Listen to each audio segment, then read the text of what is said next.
गुरु की प्यारी साध संगत जी, श्री गुरु अर्जन देव जी दे दरबार विच दो ढूम सत्ता ते बलवंड कीर्तन करते हुंदे सन।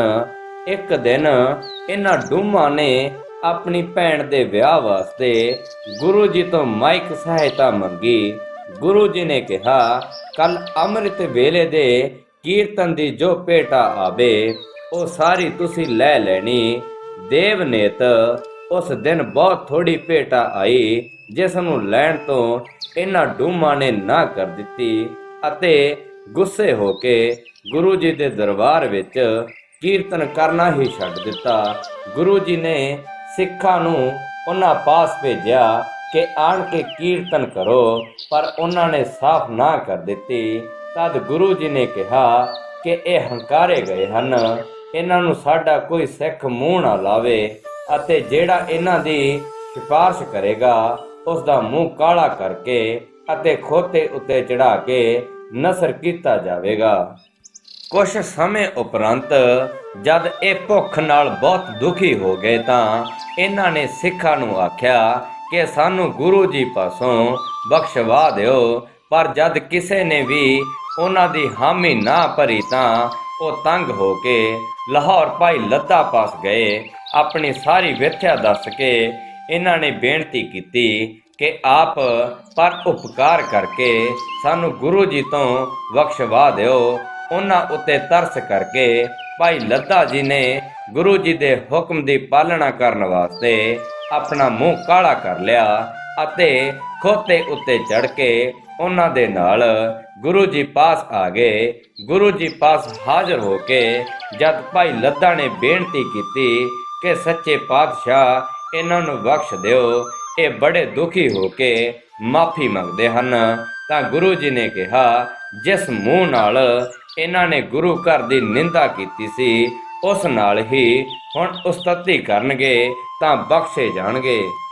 ਗੁਰੂ ਜੀ ਦੇ ਬਚਨ ਸੁਣ ਕੇ ਸੱਤੇ ਤੇ ਬਲਵੰਡ ਨੇ ਗੁਰੂ ਜੀ ਦੇ ਸਨਮੁਖ ਖੜੇ ਹੋ ਕੇ ਰਾਗ ਰਾਮਕਲੀ ਵਿੱਚ ਇੱਕ ਵਾਰ ਦੁਆਰਾ ਪੰਜਾਂ ਹੀ ਗੁਰੂ ਸਾਹਿਬਾਂ ਦੀ ਉਸਤਤੀ ਗਾਨ ਕੀਤੀ, ਜਿਸ ਨੂੰ ਸੁਣ ਕੇ ਗੁਰੂ ਜੀ ਪ੍ਰਸੰਨ ਹੋ ਗਏ ਅਤੇ ਇਹਨਾਂ ਨੂੰ ਆਪਣੇ ਦਰਬਾਰ ਵਿੱਚ ਕੀਰਤਨ ਕਰਨ ਦੀ ਆਗਿਆ ਦੇ ਦਿੱਤੀ। ਸੱਤਾ ਬਲਵੰਡ ਨੂੰ ਮਾਫੀ ਦਵਾ ਕੇ ਜਦ ਭਾਈ ਲੱਦਾ ਲਾਹੌਰ ਆ ਗਿਆ ਤਾਂ ਉਸ ਪਾਸੋਂ ਗੁਰੂ ਸਾਹਿਬ ਜੀ ਦੀ ਬਹੁਤ ਮਹਿਮਾ ਸੁਣ ਕੇ ਲਾਹੌਰ ਦੇ ਰਹਿਣ ਵਾਲੇ ਇਹ ਚਾਰ ਭਗਤ ਗੁਰੂ ਜੀ ਪਾਸ ਅੰਮ੍ਰਿਤਸਰ ਆਏ। ਇਹਨਾਂ ਨੇ ਬੇਨਤੀ ਕੀਤੀ ਕਿ ਜਿਸ ਤਰ੍ਹਾਂ ਤੁਸੀਂ ਹੋਰ ਭਗਤਾਂ ਦੀ ਬਾਣੀ ਆਪਣੇ ਗ੍ਰੰਥਾਂ ਵਿੱਚ ਲਿਖਵਾਈ ਹੈ, ਸਾਡੀ ਵੀ ਲਿਖਵਾ ਲਵੋ। ਫਿਰ ਉਹਨਾਂ ਨੇ ਆਪਣੀ ਬਾਣੀ ਵਾਰੀ-ਵਾਰੀ ਗੁਰੂ ਜੀ ਨੂੰ ਸੁਣਾਈ।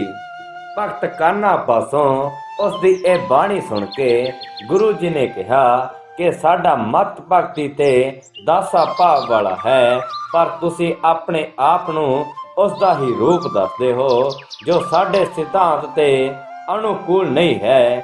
ਇਸ ਕਰਕੇ ਅਸੀਂ ਇਸ ਨੂੰ ਗ੍ਰੰਥ ਸਾਹਿਬ ਵਿੱਚ ਲਿਖਵਾ ਨਹੀਂ ਸਕਦੇ। ਪੀਲੋ ਬੋਲਿਆ, ਪੀਲੋ ਅਸਾ ਨਾਲੋਂ ਸੇ ਭਲੇ ਜੰਮਿਆ, ਜੂ ਮੋਏ ਉਹਨਾਂ ਚਿੱਕੜ ਭਾਵਨਾ ਬੋੜਿਆ, ਨਾ ਅਲੂਦ ਪਏ।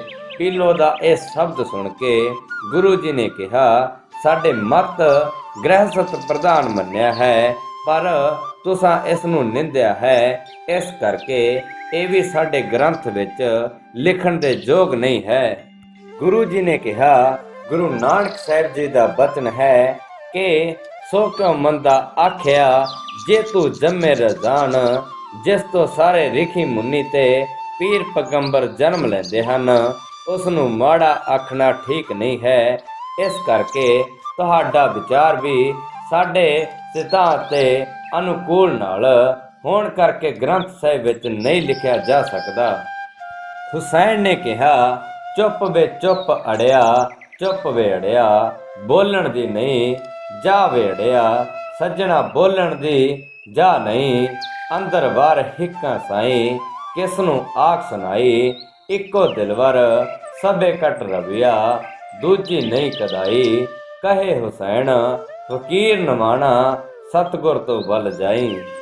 ਇਹ ਬਾਣੀ ਸੁਣ ਕੇ ਗੁਰੂ ਜੀ ਨੇ ਕਿਹਾ ਭਗਤ ਜੀ ਬੋਲਣ ਤੋਂ ਬਿਨਾ ਪਰਮਾਤਮਾ ਦੀ ਭਗਤੀ ਤੇ ਸੇਵਾ ਨਹੀਂ ਹੋ ਸਕਦੀ। ਪਰ ਤੁਸਾਂ ਕਿਹਾ ਹੈ ਕਿ ਚੁੱਪ ਰਹੋ, ਬੋਲਣ ਦੀ ਲੋੜ ਨਹੀਂ ਹੈ। ਇਹ ਵੀ ਸਾਡੇ ਸਿਧਾਂਤ ਤੇ ਵਿਰੁੱਧ ਹੈ, ਕਿਉਂਕਿ ਸਾਡਾ ਮਤ ਭਗਤੀ ਭਾਵ ਅਤੇ ਸੇਵਾ ਦਾ ਹੈ। ਇਹ ਉੱਤਰ ਸੁਣ ਕੇ ਸਾਰੇ ਭਗਤ ਚੁੱਪ ਹੋ ਗਏ ਅਤੇ ਨਮਸਕਾਰ ਕਰਕੇ ਆਪਣੇ ਅਸਥਾਨਾਂ ਨੂੰ ਚਲੇ ਗਏ। ਇਸ ਤਰ੍ਹਾਂ ਹੋਰ ਵੀ ਅਨੇਕਾਂ ਸ਼ਰਧਾਲੂ ਆਪਣੇ ਸੱਸੇ ਨਿਵਰਤ ਕਰਨ ਅਤੇ ਉਪਦੇਸ਼ ਲੈਣ ਗੁਰੂ ਜੀ ਪਾਸ ਆਉਂਦੇ, ਜਿਨ੍ਹਾਂ ਵਿੱਚੋਂ ਕੁਝ ਪ੍ਰਸਿੱਧ ਇਸ ਪ੍ਰਕਾਰ ਹਨ।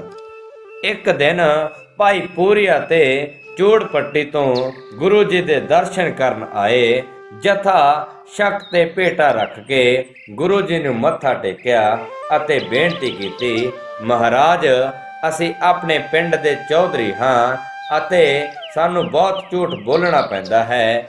ਅਸੀਂ ਇਸ ਦਾ ਤਿਆਗ ਕਿਸ ਤਰ੍ਹਾਂ ਕਰੀਏ? ਗੁਰੂ ਜੀ ਨੇ ਕਿਹਾ, ਆਪਣੇ ਨਗਰ ਵਿੱਚ ਇੱਕ ਧਰਮਸ਼ਾਲਾ ਬਣਵਾਓ ਅਤੇ 2 ਵੇਲੇ ਸੰਗਤ ਕਰਿਆ ਕਰੋ ਅਤੇ ਰੋਜ਼ ਦੇ ਰੋਜ਼ ਬੋਲਿਆ ਹੋਇਆ ਸਾਰਾ ਝੂਠ ਸੰਧਿਆ ਦੇ ਦੀਵਾਨ ਵਿੱਚ ਸੰਗਤ ਨੂੰ ਸੁਣਾ ਦਿਆ ਕਰਨਾ। ਜਦ ਇਹਨਾਂ ਨੇ ਗੁਰੂ ਜੀ ਦੇ ਉਪਦੇਸ਼ ਅਨੁਸਾਰ ਕੁਝ ਦਿਨ ਇਸ ਤਰ੍ਹਾਂ ਹੀ ਕੀਤਾ ਤਾਂ ਇਹ ਬੜੀ ਸ਼ਰਮ ਅਨੁਭਵ ਕਰਨ ਲੱਗੇ, ਜਿਸ ਕਰਕੇ ਇਹ ਘੱਟੋ ਘੱਟ ਝੂਠ ਬੋਲਣ ਦਾ ਯਤਨ ਕਰਨ ਲੱਗੇ।